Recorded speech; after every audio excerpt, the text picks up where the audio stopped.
हम्म। एक अकेला ईरान जिसने रेजिस्टेंस की बुनियाद खड़ी कर दी। सुप्रीम लीडर जो है उन्होंने हम्म। सुबह जो ट्वीट किया, उन्होंने खुल के बात की कि सयूनियत के लिए हम्म। अब ये आखिरी जो है उनका हम्म। वक्त है, और अब हम्म। हमारी फौजें तैयार हैं। हमारे जो हम्म। जानशीन शहीद हुए हैं, यानी लोग शहीद हुए हैं, उनके जानशीन भी तैयार हैं एक हम्म। नई जंग के आगाज के लिए। और अब कोई बात नहीं होगी, कोई मुज़ाकरात नहीं होंगे, सिर्फ मज़ाहमत होगी और मज़ाहमत होगी। बैलिस्टिक टॉप किस्म के मिसाइल है, टॉप किस्म के मिसाइल जो सिर्फ और हम्म। सिर्फ उन्होंने इसराइल के रेंज तक बनाए हुए हैं, जो इसराइल को तबाह कर सकते हैं। उसकी वजह यह है कि एक तो ये खित्ते को अगर आप देखें, ईरान मेरे बॉर्डर पर है, मेरा हमसाया मुल्क है, फिर एक इस्लामिक मुल्क है। अगर जंग वहां तक पहुंचती है तो फिर ये भूल जाएगा कि हिंदुस्तान, क्योंकि हिंदुस्तान को जो जख्म आपने दिया है वो उस जख्म को बिल्कुल नहीं भूल पाया है। नरेंद्र मोदी बिल्कुल पागल हो चुका है इस जंग में। उसमें यह हुआ है कि इसराइल के बहुत ही हसास किस्म के नौयत की जो तनसीबात हैं, उस हवाले से ईरान के हाथ बहुत बड़ा, एक बहुत बड़े हुजम, मैं कहूंगा कि उनके पास इंफॉर्मेशन मिली है। और वो इंफॉर्मेशन इंतहाई हसास है जो ईरान के पास है।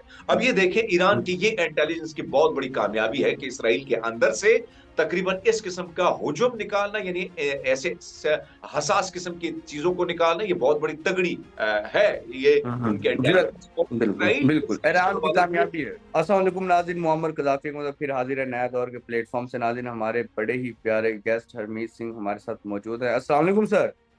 जी वालेकुम सलाम। कैसे हैं आप? ठीक है। मैं ठीक। हरमीत भाई, अभी हमारे पड़ोसी ईरान पर हमला किया इसराइल ने। बहुत से दिनों से बाज़गश्त थी अमेरिका से भी, जो अमेरिकन मीडिया उसकी तरफ से भी कुछ चीजें आ रही थी कि शायद इसराइल हमला करेगा।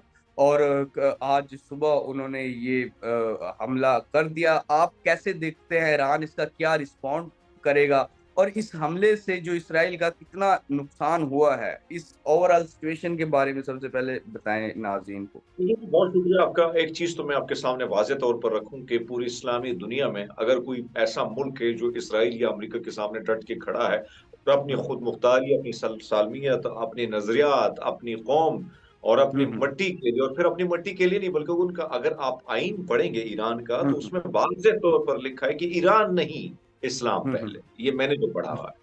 फिर इसी तरह अगर बिल्कुल। मैं देखूं चीजों के हवाले से, इसी तरह आप फलस्तीन का मामला अगर देख लें तो ईरान हम्म। के आइन में भी वाज़े तौर पर फलस्तीन का मामला लिखा हुआ है। लेकिन अगर हम्म। आप देखें इस सारी जंग में हिजबुल्लाह मैदान जंग में आई। यमन बगैर हम्म। किसी, यमन का वो जो हौसी हैं जिनका बहुत बड़ी, जिन्होंने बड़ी तबाही मचाई, जिन्होंने तकरीबन हम्म। 250 से जायद बरतानिया के, अमेरिका के, इसी तरह इसराइल के हम्म। जहाजों को समंदर में गर्क कर दिया। और इसी हम्म। तरह बहरुल मंदब को अगर आप देखें, रेड सी को देखें, तो एक कब्रिस्तान बना दिया। ये सिर्फ एक हम्म। अकेला गरीब यमन कर चुका है। तो अब मैं आपके हम्म। सामने एक पूरी तस्वीर रख लेता हूं, क्योंकि मैं इस जंग हम्म। को 7 अक्टूबर से अब तक कवर कर चुका हूँ। 4 यूट्यूब चैनल मेरे तबाह हो हम्म। चुके हैं सारी चीजों में, लेकिन मैं अभी भी हम्म। इस अपने मौके पर डट के खड़ा हूं। अब मैं आता हूं ईरान के इस मामले पर।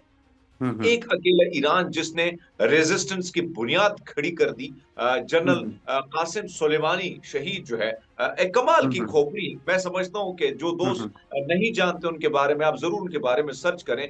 उन्होंने बड़े मजे मजे हम्म। से मुख्तलिफ जगहों में मजाहमत को बड़ी जबरदस्त तरीके से एंगेज किया और खड़ा किया, दोबारा खड़ा किया। अब हम्म। इस जंग के हवाले से आते हैं, थोड़ा सा इस हवाले से रखते हैं, क्योंकि हिजबुल्लाह के साथ दो बड़ी झड़पें हुई हैं 2006 में, हम्म। 2000 में, और उसमें बहुत हम्म। बड़ी शिकस्त इसराइल को हुई। इस बार हम्म। जंग जो थी, अगर आप मेरे वीलॉग में, माजी के जो वीलॉग पढ़े हैं, उसमें वाजे तौर पर मैंने खबरें दी थी कि भाई हिजबुल्लाह से सबसे बड़ा मसला जो था इसराइली फौज को था, हम्म। जिसमें एक आर्मी चीफ, एक इंटेलिजेंस के सरबरा, इसके साथ साथ 1,000 जो इसराइल की फोर्सेस हैं, हम्म। उन्होंने एक लेटर भी लिखा था, अगर आपको याद होगा, जो मैं नहीं कहता, हम्म। उनके अखबारात कहते हैं, जो इब्रानी अखबारात हैं वो ये बात करते हैं। सो उस लेटर हम्म। में ये वाजे तौर पर ये था कि भाई हम हिजबुल्लाह के साथ नहीं लड़ सकते हैं, हम ऑलरेडी हम्म। थके हुए हैं। और कल परसों भी यही चीज चल रही थी इसराइल के अंदर के नेतन्याहू अपनी साख बचाने के लिए जंग को वसी कर रहा है। बहरहाल अब आते हम्म। हैं इस सारी सूरत हाल पर, यानी ईरान पर जो हमला हुआ आज सुबह सवेरे, ये हमला होता है। और हम्म। इसमें आप देखें कि जो ईरान की रिवॉल्यूशनल गार्ड जो है, IRGC, ये जो मेरे ख्याल में पासदार इनकलाब है, इसके हम्म, चीफ जो हैं उनको शहीद किया जाता है। इसी तरह उनके आर्मी चीफ जो हैं उनकी भी शहादत हम्म, की खबर आती है, यानी हम्म, उसको भी यानी मोहम्मद हुसैन बाकरी जो है उनको भी शहीद किया जाता है। इसी तरह हम्म, 6 साइंसदान जो टॉप के साइंसदान थे, उनके हम्म, हवाले से अगर मैं कहूँ तो उनके हवाले से अगर आप सर्च करेंगे तो बहुत सारे टॉप के हम्म, साइंसदान थे जिनके हवाले से खबरें इस वक्त आ रही हैं कि वो भी अब इस जंग में शहीद हो चुके हैं। लेकिन हम्म, अब अगर मैं देखूं उसमें एक अगर मैं जिक्र करूं कि भाई एक तरफ तो इसराइल ईरान की एक बहुत बड़ी इंटेलिजेंस की नाकामी थी, एक तरफ तो हम्म, शायद उनको हमसे थोड़ा सा सीखना भी चाहिए कि हमारे जो सरबराहान होते हैं, फौजी सरबराहान, वैसे तो हमारे ब्रिगेडियर साहबान भी बहुत बड़े बड़े मालात में रहते हैं, लेकिन उनके हम्म, आर्मी चीफ वगैरह जो है वो ज्यादातर फ्लैट्स में जिंदगी गुजारते हैं। क्योंकि मैं खुद अभी हम्म, रिसेंट में तेहरान गया था, मुख्तलिफ जगहों के विजिट में करके आ चुका हूँ। तो वहां हम्म, पे एक तरफ तो मैं ये कहूंगा कि ये बहुत बड़ी नाकामी है ईरान के इंटेलिजेंस की। उसकी वजह हम्म, यह है कि एक तरफ आप ये देखें कि ईरान ने इसराइल, क्योंकि ये जंग क्यों शुरू हुई, अब आप ये सवाल अगर आप मुझसे करें तो उसका जवाब मैं भी दे देता हूँ कि ये जंग क्यों शुरू हुई है। वजह यह है हम्म, कि कल अरब के मुख्तलिफ तजजियाकारों को उनका तजिया मेरे हम्म, सामने आया, फिर मुख्तलिफ जो हसास इदारों की जानब से जो मुख्तलिफ खबरें मुझे मौसूल हुई, उसमें यह हम्म, हुआ है कि इसराइल के बहुत ही हसास किस्म के नौयत की जो तनसीबात हैं, उस हवाले से ईरान के हाथ बहुत बड़ा एक बहुत बड़े हुजम मैं कहूंगा कि उनके पास इंफॉर्मेशन मिली है। और वो इंफॉर्मेशन इंतहाई बर्दाश्त है जो ईरान के पास है। अब ये देखें, ईरान की ये इंटेलिजेंस की बहुत बड़ी कामयाबी है कि इसराइल के अंदर से तकरीबन इस किस्म का हुजूम निकालना, यानी ऐसे हसास किस्म की चीजों को निकालना, ये बहुत बड़ी तगड़ी है ये उनके जी, इंटेलिजेंस। और बिल्कुल इसराइल इस बिल्कुल चीज के ईरान की हवाले से, कामयाबी है। हाँ, इसराइल इस चीज के हवाले से अपनी नाकामी पिछले 2 हफ्तों में कबूल कर चुका है कि इसराइल ईरान अंदर उनके इंटेलिजेंस कार्रवाइयां बड़ी तेज हो रही है। लेकिन इस वक्त जो सबसे बड़ा मसला हुआ है वो मैं समझता हूं कि ईरान की बहुत बड़ी इंटेलिजेंस नाकामी है कि उनके बड़े बड़े सरबराह, बहुत तगड़े किस्म के साइंटिस्ट जो हैं उनको टारगेट किया गया है। तो ये बहुत बड़ी नाकामी है। फिर आते हैं जो तनसीबात हैं उस पर, ये जो 3 तनसीबात हैं जिसके हवाले से जरूरी है कि बात करना, जो नेतन्स का बहुत बड़ा, ये मैं समझता हूं कि उनके यूरेनियम अफजूदगी के हवाले से ये बहुत बड़ा प्लांट है। इसी तरह शबान में या दीगर जगहों में जो मेरे पास खबरें आई है वहां पर जो इन्होंने कहा है कि हमने टारगेट किया है, तो उसमें एक चीज मैं आपके सामने रखूं कि अभी तक इसराइल तो ये दावा कर रहा है कि हमने उसको मुकम्मल तौर तबाह कर दिया है, लेकिन मेरे अपना जो तज्जिया है, अभी तक वहां से कोई ऐसे जहरीली गैस का इखराज नहीं हुआ जो मैं कहूं कि मुकम्मल तौर तबाह हो चुके हैं। क्योंकि नेतन्स का जो है ये पूरा प्लांट जो है ये जमीन के भी नीचे है, जमीन के ऊपर भी है। अगर ये मुकम्मल तबाह हो चुके होते तो अभी जहरीली गैस जो इतने भी है वो उनका इखराज शुरू हो चुका होता। अब आते हैं ईरान के इस मामले पर। एक तरफ तो ये खुली जंग है, बड़ी खुली जंग है मैं समझता हूं, क्योंकि इसराइल जो है आप देखें कि नेटो उसके सामने आ गया है, साथ खड़ा हो गया है। इसी तरह अमेरिका ने सरेआम, डोनाल्ड ट्रंप ने ऐलान कर दिया है कि वो इस जंग में इसराइल का अगर ईरान जवाबी कार्रवाई करेगा। अब ईरान, अभी जो मेरे पास खबर आई कि ईरान ने क्या कर दिया है, क्योंकि उनके सुप्रीम लीडर जो है उन्होंने सुबह जो ट्वीट किया, उन्होंने खुल के बात की कि सयूनियत के लिए अब ये आखिरी जो है उनका वक्त है और अब हमारी फौजें तैयार हैं, हमारे जो जानशीन शहीद हुए हैं, यानी लोग शहीद हुए हैं उनके जानशीन भी तैयार हैं एक नई जंग के आगाज के लिए। और अब कोई बात नहीं होगी, कोई मुज़ाकरात नहीं होंगे, सिर्फ मज़ाहमत होगी और मज़ाहमत होगी। अब इस बयान को आप ले सकते हैं कि सुप्रीम लीडर का बयान जो है वो आखिरी होता है और उस पर अमल दरामद करना ईरान की कौम के लिए, ईरान के अवाम के लिए, ईरान के फौज के लिए, ईरान की हुकूमत के लिए फिर आखिरी जर्ब होता है जो आगे लगाते हैं। इसराइली मीडिया के मुताबिक अब तक तकरीबन 100 से ज्यादा ड्रोन जो है वो गिरा चुके हैं। लेकिन अब फिर आते हैं इस चीज पर, इस पूरी जंग को अगर मैं देखूं तो मुसलमान हुक्मरानों का जो रोल है वो इंतहाई अफसोसनाक है, इंतहाई तकलीफ दे है। अब मैं आता हूं इस टॉपिक की तरफ दोबारा कि भाई इस सारी सिचुएशन में अब क्या होगा। अगर ईरान हमला करेगा तो यकीनन फ्रांस, ये सारी दुनिया इसराइल के साथ खड़ी होगी। मुसलमान ममालिक सोच विचार कर रहे हैं, हाँ, हरमीत पाकिस्तान सिंह ने साहब, आप बहुत क्या अच्छा समझते हैं इकदाम जब किया है। इस ईरान के साथ पाकिस्तान खड़ा होगा, हो पाएगा नहीं हो पाएगा, आप इसे कैसे देखते हैं? पाकिस्तान ईरान को कैसे की देखते हैं जानिब अगर से ये अब मामला बढ़ते हैं आगे? डू है, डू एंड डाई का। अब जो बात आप करने के पाकिस्तान के लिए, उसकी वजह क्या है भाई? आप भूल जाए, क्योंकि ये जंग बड़ी खतरनाक, अगर ये शुरू होती है बड़ी खतरनाक होगी। उसकी वजह क्या है? उसकी वजह ये है कि एक तो ये खित्ते को अगर आप देखें, ईरान मेरे बॉर्डर पर है, मेरा हमसाया हम्म, मुल्क है, फिर एक इस्लामिक मुल्क है। अगर जंग वहां तक पहुंचती है तो फिर ये हम्म, भूल जाएगा कि हिंदुस्तान, क्योंकि हिंदुस्तान को जो जख्म आपने दिया है वो उस हम्म, जख्म को बिल्कुल नहीं भूल पाया है। नरेंद्र मोदी हम्म, बिल्कुल पागल हो चुका है इस जंग में, याद हम्म, रखिएगा। क्योंकि नरेंद्र मोदी के दिफाई सिस्टम पर, टेक्नोलॉजी पर, राफेल घोटाले हम्म, पर पहले सवाल उठ रहे थे। फिर राफेल को जो पाकिस्तानी एयर डिफेंस सिस्टम ने, एयरफोर्स ने जिस तरीके से ठिकाने लगाया है, उसका जख्म नरेंद्र मोदी नहीं भूला है। इसराइल हम्म, के ड्रोन ऑलरेडी आपके मुल्क में रावलपिंडी में मुख्तलिफ बेसिस को निशाना बना चुके हैं, ये भी आप, हम्म, क्योंकि मेरे पास तो एविडेंस आपके पास भी है, मेरे पास भी है। हम्म, तो ये जंग अगर ईरान की दहलीज तक, यानी वहां तक तो पहुंच चुकी है, तो फिर दहलीज हमारी है, वहां पर आग हम्म, लगेगी, शोले आपके दहलीज पर भड़क उठेंगे और ये पूरा खित्ता इस चीज में आ सकता हम्म, है। और पाकिस्तान इस वक्त जो है, ना सिर्फ इसराइल बल्कि हिंदुस्तान के लिए तो हम वैसे ही हैं, लेकिन हम्म, इसराइल, हाँ, इस जंग से क्या होगा, अब इस चीज पे आ जाते हैं। उस हम्म, इस जंग से एक तो इंसानी बहरान बहुत ज्यादा इख्तियार कर जाएगा, एक तरफ दुनिया की मईशत और ज्यादातर तरक्की पजीर ममालिक जो हैं उनके पास हालात खराब, उनकी मईशत बहुत जल्दी खराब हो जाएगी, क्योंकि यूक्रेन और रशिया वार जो है उसने ऑलरेडी तबाही मचाई चुकी है। इसके हम्म, बाद अगर ये सारा कुछ शुरू हो जाता है, पूरा खिता नहीं पूरी दुनिया इसकी लपेट में आएगी। अब मैं आता हूं आपके पास एक और चीज के हवाले से, मैं चाहता हूं इसके हवाले से भी नाज़रीन के सामने मैं चीजें रखूं, जो कि हम्म, ईरान की एक हिस्ट्री रही है। इन पर अरबों ने भी हुकूमत की, लेकिन वो गुलाम नहीं बने। जिस तरह हमारे यहाँ हर चीज एक्सपोर्ट हुई है ना, वो उन्होंने अपनी ईरानियत को ही जो है फरोग दिया, अपनी जुबान को, अपने हम्म, अपने अपने कल्चर को, अपने रीत रिवाज को।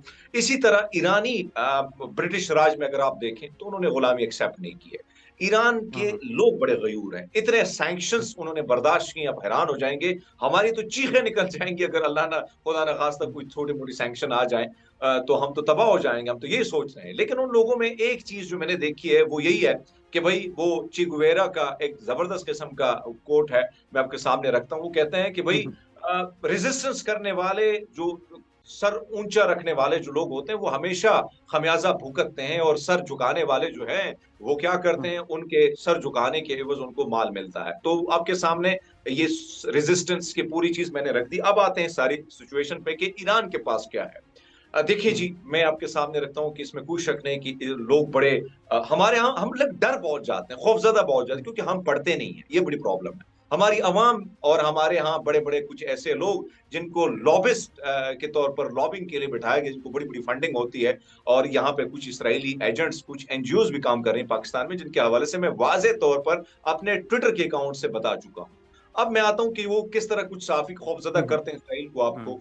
अब मैं उसकी वजह यह है कि ऑलरेडी अगर इसराइल की हिस्ट्री में जाएं तो वो लेबनान के क्यों, लेबनान से जंग छुड़ाने के लिए, यानी हिजबुल्लाह से जंग छुड़ाने के लिए उसने फ्रांस और अमेरिका के क्यों तरलेमिंदे किए, क्यों उनकी फौज लड़ने को हम्म, तैयार नहीं थी, और जब उनकी फौज गई तो उनके हर दिन लाशों के ढेर क्यों लगे रहते थे। 1 लाख फौज उनकी मफलूज हो चुकी है, क्यों हो चुकी है, ये सारी चीजें कोई आपके सामने नहीं रखेगा। बस ईरान, इसराइल के पास आयरन डोम सिस्टम है, ईरान के पास ये सिस्टम है। ईरान का आयरन डोम सिस्टम तबाह किसने किया है? एक गरीब मुल्क यमन ने, एक गरीब मुल्क हम्म, यमन ने। तो पाकिस्तानियों को थोड़ा खौफजदा नहीं होना चाहिए। उसकी वजह यह है बिल्कुल। कि अगर इसराइल के पास एयर डिफेंस सिस्टम ठीक है, यानी उनके पास टेक्नोलॉजी फिट है, तो ड्रोन के हवाले से याद रखिएगा कि ड्रोन टेक्नोलॉजी इंतहाई ताकतवर है, जिसकी तारीफ ऑलरेडी डोनाल्ड ट्रंप साहब भी कर चुके हैं।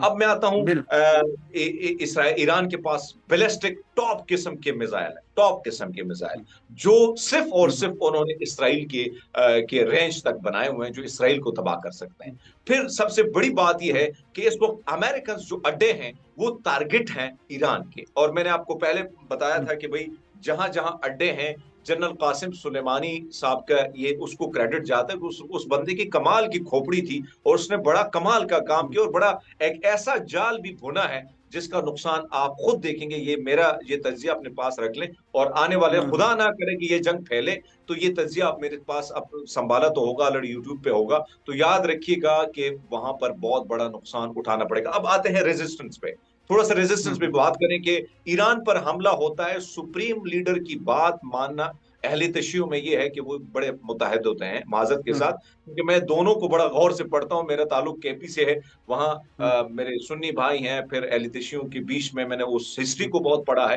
तो हम्म रेजिस्टेंस दोबारा खड़ी होगी और बड़ी हम्म कमाल की होगी। उसकी वजह ये कि ये अशदुल शाह, मेरे ख्याल में वो नाम थोड़ा सा मैं भूल गया हूँ, जो इराक की रेजिस्टेंस है वो हम्म खड़ी होगी। ऑलरेडी वो ऐलान कर चुके हैं। यमन के हम्म, अंदर होसी ऑलरेडी रेडी हैं, उन्होंने बैलिस्टिक मिसाइल दागे हम्म, हैं, आपने देखे होंगे। अभी रिसेंटली उन्होंने बिल्कुल फिर वो बिल्कुल। किया। अच्छा, इसके बाद जो रेजिस्टेंस है वो आपकी हिजबुल्ला, हिजबुल्ला के पास बहुत बड़ी ताकत है, याद रखिएगा। उनके पास बहुत बड़े बड़े जवान हैं, जो मेरे पास इतलात हैं वो लाखों की तादाद बनते हैं उनके पास जो जवान है। फिर आते हैं बिल्कुल। शाम की तरफ। अब शाम में आपके मुसलमान ममालिक ने, अरब ममालिक ने जो गद्दारी की वो आपके सामने है। बशर अल असद की मैं हम्म तारीफ नहीं करूंगा, लेकिन ये वो जगह थी जहां से रेजिस्टेंस, जहां से गजा के लिए, जहां यमन, ये आगे जाके हिजबुल्लाह के लिए यहां से असलहा जाता था, ईरान का, रशिया का, चाइना का। और हम्म उन्होंने वहां पे एक ऐसे शख्स जिस पर बिलियंस ऑफ डॉलर की जो है वो अमेरिका का इनाम था, उस शख्स को आपने वो बना दिया जिसने कई लोगों के सरों की खोपड़ियां उतारी है। हम्म वो जनाब गुलानी या जोलानी है, उसको बिठा दिया वहां का सरबरा। अब वहां देखिए कि शाम को बंद करने का मकसद ये था कि यहां से ही सप्लाई होती है, चैन है ये पूरी की पूरी बारूद की, तो इसको बंद कर देंगे। वहां से टर्की ने इसराइल का बहुत बड़ा साथ दिया इस सारी जंग में, इस तरह अरब ममालिक ने भी दिया, और फिर आपने देखा कि डॉलर की बरसात भी अरब ममालिक ने कर दी इसी हम्म। शाम पर। सो शाम में अच्छा। एक और चीज, ये कंप्लीट होने दीजिएगा फिर आप सवाल कीजिएगा। शाम में जो है कबाइल सिस्टम है, अगर आप पख्तूनों की हम्म जगह गए हो, क्योंकि मैं खुद पख्तून हूं तो मुझे पता है, जिस तरह कबायली सिस्टम है यहाँ पर, वहां पर भी कबायली सिस्टम है। तो शाम में जैसे जैसे जुलानी की कुछ जगहों में गिरफ्त है, कई जगहों में नहीं है, वहां पे कबाइल बड़े मजबूत हैं, तो वो हम्म कबाइल उठेंगे एक रेजिस्टेंस की सूरत में। और ये सारे खतरे इस वक्त इसराइल देख भी रहा है। बिल्कुल बिल्कुल सर, जिस तरह आपने बताया कि ये सारी जो एक बहुत बड़ी मुस्लिम कम्युनिटी है, ये यकजा होके इंशाल्लाह इसराइल का मुकाबला भी करेंगे और उसको शिकस्त भी देंगे। लेकिन जो आप बात कर रहे थे दूसरे मुस्लिम ममालिक की, उसमें ये भी है कि इनकी आपस में भी बहुत सी चीजें हैं, जो पुरानी इनकी आपस में चीजें टसल चल रही हैं, वो भी शायद कहीं ना कहीं दरमियान में आ जाती हैं, जिसकी वजूहात पर और सब लोग समझते हैं कि शायद ईरान, जो ईरान साथ दे रहा है, उस तरह फलस्तीन के बाकी ममालिक भी साथ दे रहे हैं, लेकिन उस तरह खुल के नहीं दे रहे। तो इस तरह की चीजें भी सामने आई, जो आपने को ओपनली सारी चीजें बताई भी शो में। फिलहाल के लिए नाज़रीन, नया दौर से मुअम्मर कज़ाफ़ी को और हरमीत सिंह को इजाजत दीजिए। खुदा हाफिज।